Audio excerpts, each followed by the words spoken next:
Hello, family. This morning, once Rose fell asleep, I wanted to jump right into ministry work.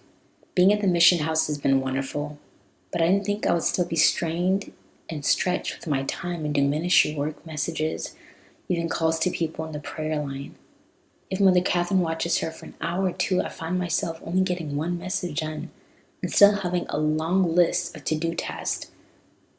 And I was still so overwhelmed. So I told myself I would just tackle as much as I could while she slept, because at night I'm unable to work since she wakes up if I'm not near her, and I can't leave her alone by herself in the room anymore. So before I just jumped into my ministry work, I felt a check. I decided to go to the Lord concerning what I should use my time for. I got jealousy, which means what I desired to do was disordered. I threw a fit in my heart thinking, Lord, really? Please allow me. With all these things hanging over my head, it brings so much anxiety, and I'm so backed up.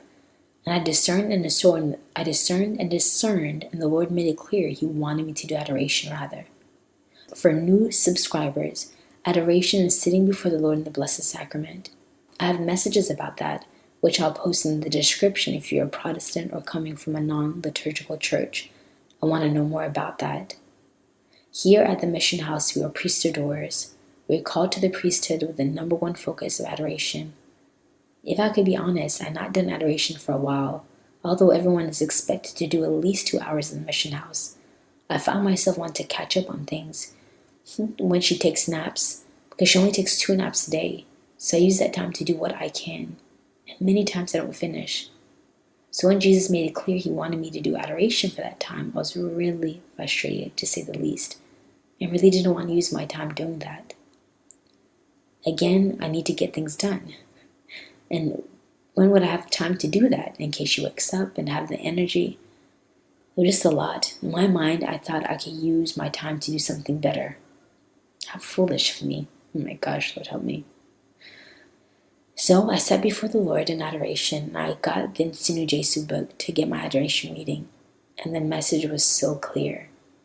Jesus knew all my hidden thoughts, even my frustrations coming before Him, and He answered beautifully in this reading I received concerning the power of adoration, and again giving me another perspective and changing my attitude and mindset.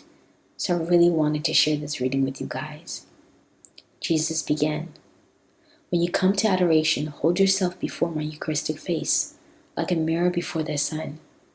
Thus will you capture the radiance of my countenance and the fire that blazes in my heart. Thus will you become both light and fire for souls, plunged into darkness, and hearts grown cold. How many precious souls perish because the priests I've sent to them are not men of light and a fire of divine love. They are priests of mine who act as though they were ministers of Satan, bringing darkness with them and causing souls to shudder for the lack of supernatural warmth. But this can change if only my priests will return to me and allow me to make them all fire and all light in this world of yours growing so dark and so cold. This world of yours is my world, for I created it, and I filled it with life and light of all that I created. It is men who extinguished my light in the world and snuff out the fire of love that I came to cast upon the earth. O priest of mine, when will you be converted and turn to me, seeking my face in the sacrament of my love? When will you flee the coldness of the world to live close to the fire that can never be extinguished, because it is a fire of love that burns in my heart?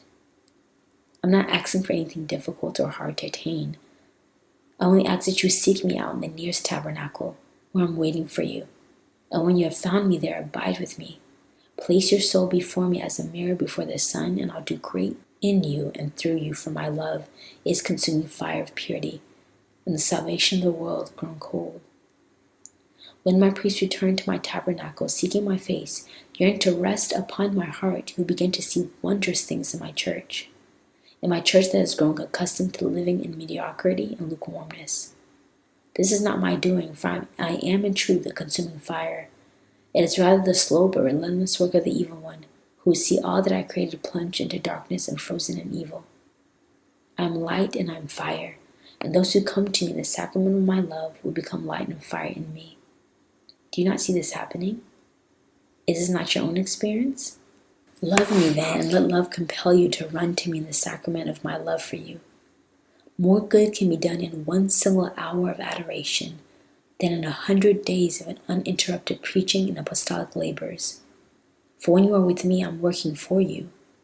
Time spent in my presence is not time lost. It's a multiplication of time and the magnification of your limited strength into energy that comes from me and enters you, by which I'll do great things through you. All that does not proceed from me is lost. All that does not proceed from me will be swept away on the day of temptation. All that does not come from me is of no value in the kingdom of heaven. Seek then not to do much, but to love me above all other things. One who loves me will seek my face and find my heart and be set ablaze with love that radiates from my sacramental presence. I long to see priestadores return from all sides to my Eucharistic presence. I long to see priestadores discover that there is no better place on earth than the place reserved for them before my tabernacle. I long for priestadores who will die to themselves and forsake all things for love of me, who for love of them I've made myself so fragile, so little, and so hidden in the sacramental altar. And that is amazing, guys. He said more good is done in 1 hour of adoration than 100 uninterrupted hours of ministry work. So that definitely hit me right between the eyes, for sure. And I love that he said when we're before adoration, he's working for us. So shut me up real quick and left me in awe and amaze. Jesus answered me with all of my doubts, hesitation, excuses, in wanting to do other things, ministry work, rather than sitting before him adoration. That rather it multiplies our time and gives us a supernatural energy and strength to do what we need to do. Wow. And I truly felt the difference. I had the most amazing consolation in his presence. As soon as I started adoring him, his face appeared in the Eucharist. His face with a lion on his shoulder. He had a crown like a king. And I've heard the statement, the lion and the lamb, but it kept ringing in my head. He's both king and the lion of the tribe of Judah. I then went to a vision where I saw Jesus show up as a king on the earth, walking the most darkest places. He was first on the sidewalk on the Las Vegas Strip. Everyone saw him, people were in awe. The scriptures came to my mind, every knee will bow and every tongue will confess Jesus Christ is Lord. He came as king and everyone bowed in amazement. There were the great, the wealthy, the well-off. But he passed them all, and he walked a homeless man sitting down, who was in shock that the King of Kings would come to him out of everyone. He started making all types of rebuttals to who he is, his struggles, his unworthiness, but Jesus didn't care. He extended his hand, grabbing the homeless man as he began to cry with many tears, as everyone was also shocked, hoping rather it would be them that Jesus came to instead. Then the scene changed, and now he was walking towards the sidewalk, but now to a prostitute, then to a gang member, then to a transgender, an Indian man who was dressed as a female who was hiding in shame. But Jesus grabbed his hand. I just had tears running down my face as I saw him come to the most unlikely of people and make a spectacle of it in front of everyone. I began to pray and cry, asking the Lord to please use us as instruments of his mercy to go to the most despicable and deplorable people and touch them with God's love. So family, please also find the nearest church that has Adoration Chapel for you to spend some time before the Holy Eucharist.